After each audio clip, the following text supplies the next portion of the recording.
Okay, in this tutorial we're going to cover the magic wand tool. And surprise, surprise, it looks like a magic wand just like someone like Harry Potter would have. It's this little icon over here underneath the magnetic lasso tool. And it looks like a little wand with a little spark at the end of it, right underneath your quick selection tool as well. So, if you see this tool, the quick selection tool, you can just scroll down to the magic wand tool.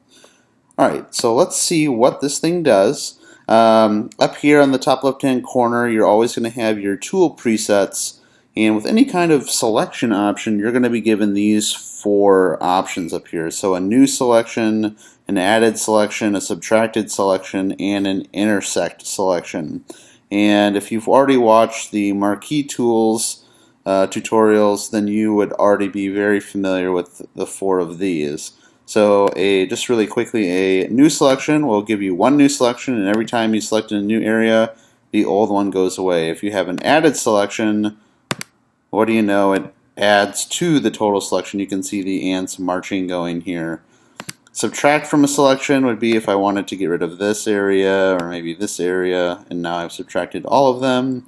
And a intersect selection would be if I started with a new selection and I wanted to do a intersect. So you see that it cut out this area and this area, leaving this middle part unselected, meaning that it intersected both of them and left what was intersected together.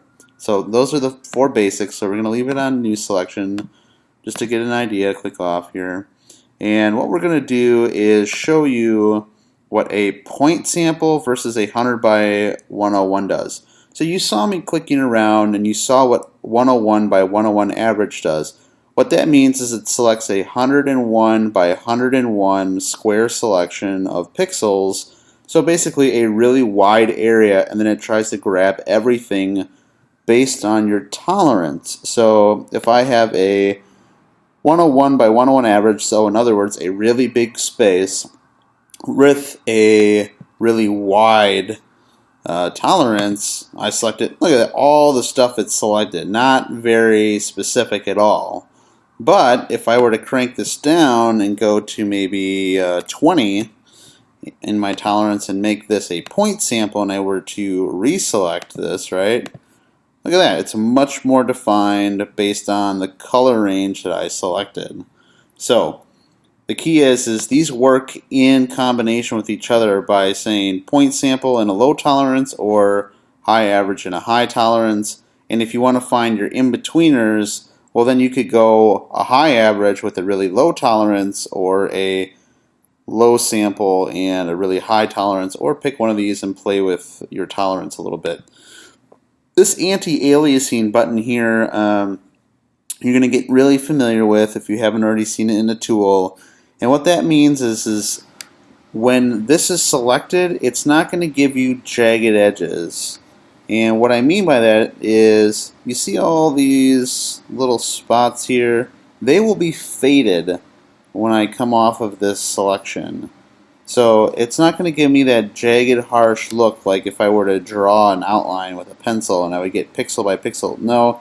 It'll try to fade them in and feather the edges. That's what the anti-aliasing does, but very, very light.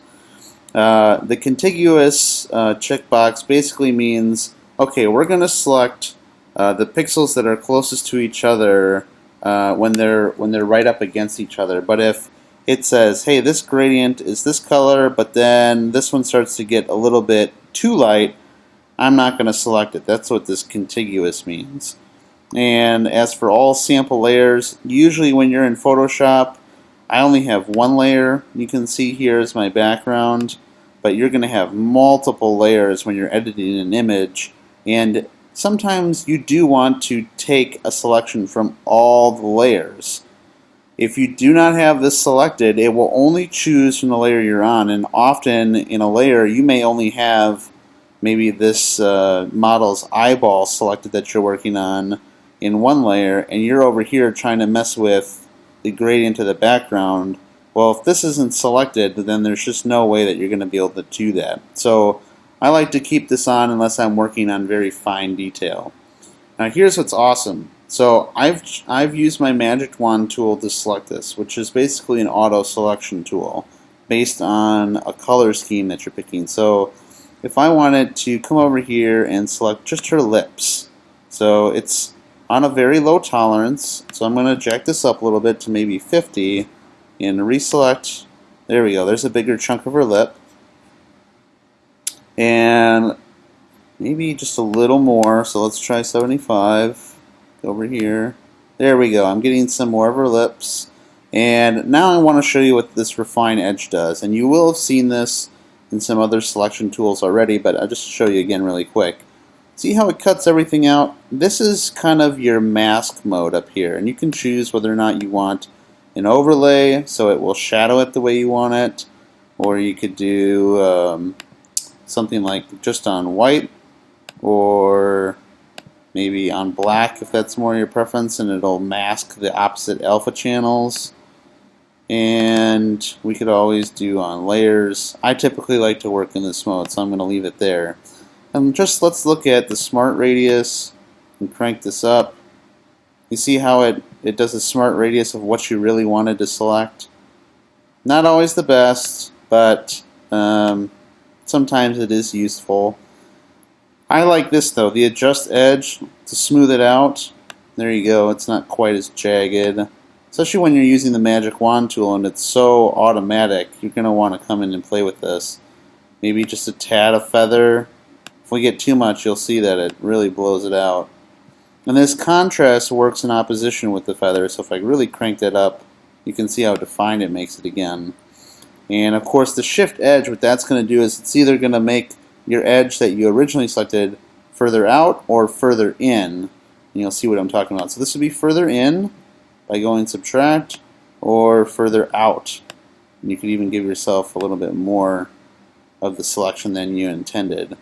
So that's pretty much these Refine Edge tools. Don't worry about the Decontaminate Colors option. It's very rare that you're going to have an issue with that. That's just for when it brings it back to your selection and it's going to do a new layer and a new mask or a new document. It just depends on what you want. So if we go OK,